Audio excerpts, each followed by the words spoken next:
Daily wear handloom cotton sari from Manjushree. দেখো খুব সুন্দর ব্ল্যাক অ্যান্ড গ্রিনের কম্বিনেশনে রয়েছে, all over the body checks করা আছে।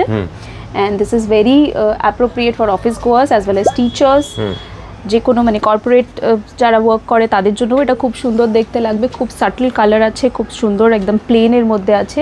বেশ, মানে বড় বাজেটের মধ্যে ডেইলি ওয়্যার শাড়ি বলা যেতে পারে। Budget friendly, yes. আর খুব সফট আছে এর কটনটা। এর কিন্তু স্পেশালিটিটা হচ্ছে মানে বর্ডারটা দেখুন, মানে দেখতে পাচ্ছেন আমি দেখিয়ে দিচ্ছি। দেখো পুরো ডুয়াল বর্ডার আছে, এই দেখো একটা এদিকে টেম্পল বর্ডার রয়েছে আর এদিকে পুরো কলকা বর্ডার রয়েছে, বুটা টাইপের রয়েছে। দেখো পুরো বডিতে চেকস রয়েছে, পুরো বডিতে চেকস আছে। কালার কম্বিনেশনটাও ভীষণ সুন্দর, ব্ল্যাক এন্ড গ্রিন এর মধ্যে রয়েছে একদম। কত সুন্দর ভাইব্রেন্ট লাগছে দেখুন শাড়িটাকে, মানে দেখলে কিন্তু একটা মানে কি বলবো, এটা একটু ডিফারেন্ট লাগে না, রাস্তায় পরে বেরোলে বাকিদের থেকে একটু ডিফারেন্ট লাগবে সেই শাড়ি। এজ অ্যাপ্রোপ্রিয়েট, কিন্তু এটা অল এজেস এর পিপলদের জন্য এটা খুব পছন্দের হবে। মানে ইয়াংস্টার্সরাও আজকাল কিন্তু এই কটন শাড়িজ খোঁজে, তো ওদের জন্য খুব পারফেক্ট এটা। এন্ড লুকটা তো দেখতেই পাচ্ছ ভীষণ সুন্দর। আর এগুলো তো সামার টাইমে খুব হাই ডিমান্ডিং শাড়ি, তাই পছন্দ হলে তাড়াতাড়ি স্ক্রিনে দেওয়া নম্বরে কন্ট্যাক্ট করুন মঞ্জুশ্রীতে। Thank you so much. Thank you.